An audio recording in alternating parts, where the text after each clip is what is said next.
अस्सलामुअलैकुम। Wide facts में खुश आमदीद। इस किस्त के आगाज में अरतुल सफेद दाढ़ी वाले बुजुर्ग को बताता है कि बैजेंटीन की सरहद पर हालात बहुत खराब हैं। वहाँ के हुक्मरान लोगों पर बहुत ज्यादा जुल्म करते हैं। लोग चाहते हैं कि कोई ऐसा हुक्मरान आए जो उनकी जरखेज जमीनों के लिए कोई निजाम लेकर आए, और वो बहुत परेशानी के आलम में हैं। जिस पर बुजुर्ग कहता है, तो तुम ये कहना चाहते हो कि जो भी वहाँ पर इंसाफ का बोलबाला करेगा उसकी हुकूमत मजबूत होगी? जिस पर अरतुल हाँ में सर हिलाता है। फिर अरतुल कहता है कि अभी वहाँ पर अपना कबीला लेकर जाना बहुत मुश्किल है। अगर मैं वहाँ अपना कबीला ले गया तो उन लोगों का मैं सबसे बड़ा दुश्मन बन जाऊंगा। बुजुर्ग कहते हैं, हाँ तुम ठीक कह रहे हो, इन हालात में जंग करना बहुत मुश्किल है।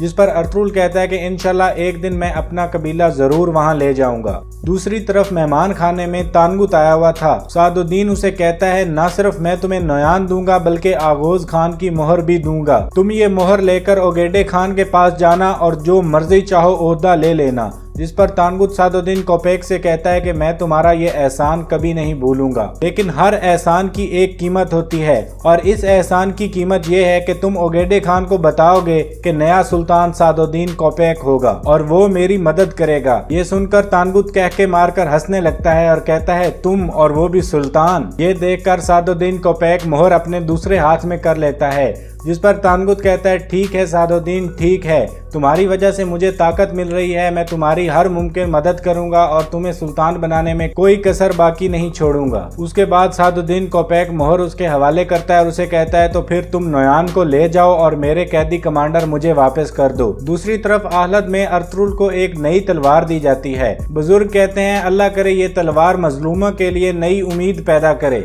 और जालिमों के दिलों में खौफ पैदा करे। फिर एक झंडा और कुरान पाक भी अरतुल को दिया जाता है। इसके बाद अरतुल कहता है कि मैं मौत आने तक लड़ता रहूंगा, मैं इंसाफ कायम करूंगा और जालिमों के सामने डट जाऊंगा, और अगर मैं इस मकसद से हट जाऊं या अपने दुश्मन से रहम की अपील करूं तो मेरी तलवार मेरे अपने ही खून से रंगीन हो जाए। दूसरी तरफ संगुर्तकिन और दिल्ली दामिर मंगोलों के डेरे के पास पहुंच जाते हैं और छुपकर उनकी नकलो हरकत देखने लगते हैं। मंगोलों के डेरे पर वो 3 कमांडर भी मौजूद थे जो नयान के बदले में वापस किए जाने थे। इतने में तानगुत का सिपाही वहां पहुंचता है और कहता है, कैदियों को तैयार करो, हम नयान को वापस लेने जा रहे हैं। उसके बाद उन 3 कैदियों को मेहमान खाने ले जाया जाता है जहां पर कैदियों का तबादला होता है।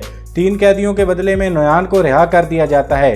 उसके बाद सादुद्दीन कोपेक कहता है कि अगर तुम लोगों ने 3 दिन के अंदर सल्जूक रियासत की जमीनों को ना छोड़ा तो तुम्हें अमन मुआहदे का मुखालिफ समझा जाएगा और तुम्हें कत्ल कर दिया जाएगा। नयान कहता है, जब मैं वापस आऊंगा तो ये सारी जमीनें तबाह बर्बाद कर दूंगा। उसके बाद मंगोल सिपाही और नयान घोड़ों पर सवार होते हैं और मेहमान खाने से निकल जाते हैं। दूसरी तरफ कबीले में हलीमा सुल्तान गुंजागुल खातून के पास जाती है और उसे कहती है कि आपको हाइमा खानम बुला रही हैं। गुंजागुल खातून हाइमा खानम के पास पहुंचती है और हाइमा खानम उससे पूछती है, जब संगुर्तकिन खाना खा रहा था तो तुम उसके बिस्तर वाले कमरे में क्यों दाखिल हुई थी? गुंजागुल कहती है, ये आप मुझसे क्यों पूछ रही हैं? इसके बारे में गोपचे आपको बेहतर बता सकती है। हाइमा खानम गुस्से में आ जाती हैं और कहती हैं कि ये मैंने तुमसे पूछा है, उससे नहीं। तुम क्यों अंदर गई थी? जिस पर गुंजागुल कहती है कि मुझे गोपचे अंदर लेकर गई थी, मैं अपनी मर्जी से नहीं गई थी। हाइमा खानम कहती है कि गोपचे कपड़े लेने के लिए बाहर आई थी और अंदर तुम अकेली थी। इस दौरान तुमने क्या किया? जिस पर गुंजागुल कहती है कि इस दौरान मैं गोपचे के शादी वाले कपड़े देख रही थी और सोच रही थी कि मैं भी अपनी शादी पे ऐसे ही कपड़े बनवाऊंगी। गुंजागुल कहती है कि मुझे लगता है कि जिस आदमी ने सलजान को अगवा किया था उसी ने मोहर भी चोरी की है।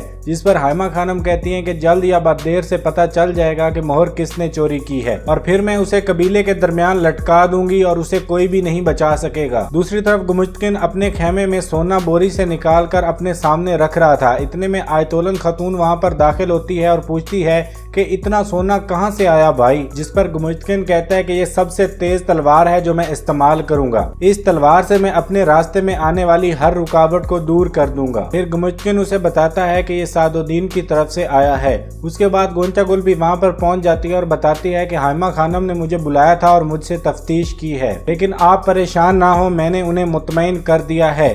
जिस पर गुमुश्तकिन कहता है कि जब तक हम काई कबीले को खत्म नहीं कर देते हम सुकून का सांस नहीं ले सकते। दूसरी तरफ मंगोलों के डेरे पर संगुर्तकिन और दिल्ली दामिर घात लगाकर बैठे थे।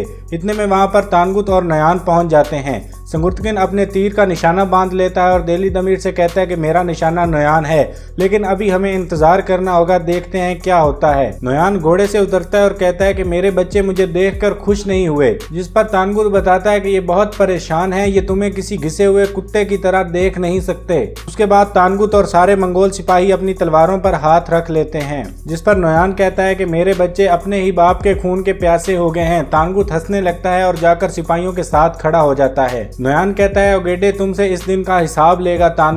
तानगुत कहता है कि अपने ऊपर अफसोस करो नोयान, जिस दिन तुम मरोगे सब सिपाहियों के लिए वो जश्न का दिन होगा। और इसके साथ ही तानगुत और सब सिपाही अपनी तलवारें निकाल लेते हैं। इस दौरान एक तरफ से ओलो बेल्जी आ जाता है और ढोल बजाना शुरू कर देता है। इस तरह आधे मंगोल नोयान की तरफ आ जाते हैं और यूं मंगोलों के दो लश्कर बन जाते हैं जो एक दूसरे के खिलाफ थे। दिली दमीर और संगुर्तकिन ये देखकर बहुत खुश हो रहे होते हैं कि इन्हें आपस में ही मरने दो। नोयान कहता है कि आज सिर्फ तानगुत का खून बहेगा, जो बेवकूफ इसकी बातों में आगे हैं वो अब भी उनके पास मौका है, अपनी तलवारें फेंक दें और यहाँ से भाग जाएं। ओलो बेल्जी कहता है कि नोयान हमें जाना चाहिए, हमारे घोड़े तैयार हैं। इसके बाद तानगुत कहता है कि कोई बच के जाने ना पाए, हमला करो। इसके बाद मंगोल सिपाही आपस में लड़ने शुरू कर देते हैं, जबकि नोयान और ओलो बेल्जी वहां से निकल जाते हैं। ये देखकर संगुर्तकिन और दिली दमीर भी उनके पीछे हो लेते हैं और वहां से निकल जाते हैं। नोयान अपने घोड़े पर सवार हो जाता है, इतने में संगुर्तकिन भी वहां पर पहुंच जाता है। संगुर्तकिन एक तीर चलाता है जो उसके मंगोल सिपाही को लगता है, जबकि संगुर्तकिन का दूसरा तीर नोयान के पास से गुजर जाता है। ये देखकर नोयान घोड़ा भगा देता है। संगुर्तकिन एक और तीर लगाता है, लेकिन नोयान फिर से बच जाता है। इतने में वहां पर मंगोल सिपाही आ जाते हैं। दिली दमीर और संगुर्तकिन उनसे लड़ने लगते हैं। इतने में दिली दमीर को तानगुत जख्मी कर देता है।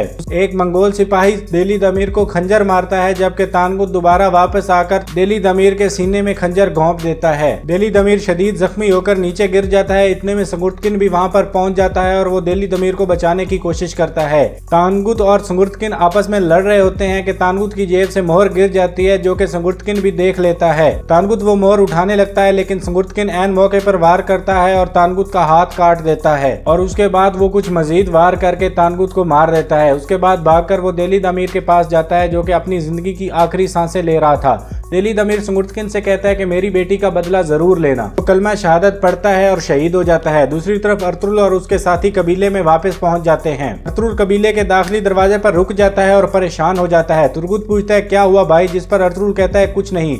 अर्तुरुल कुछ देर वहां पर परेशान इधर उधर देखता है और फिर तेजी से घोड़ा भगाकर कबीले के अंदर दाखिल हो जाता है। अर्तुरुल सीधा अपनी वालदा के खेमे के पास जाता है। वहां पर घर वाले उसका इस्तकबाल करते हैं। अर्तुरुल अपनी वालदा से पूछता है वालदा क्या हुआ, आप सब लोगों के चेहरे इतने बुझे हुए क्यों हैं? जिस पर हाइमा खानम कहती हैं कि हमें अंदर जाना चाहिए बेटा। उसके बाद वो अंदर की तरफ चले जाते हैं और यहाँ ये किस्त अपने इख्तिताम को पहुंचती है। इस ड्रामे की आने वाली एपिसोड्स की वीडियोस देखने के लिए हमारे चैनल को सब्सक्राइब कर लें।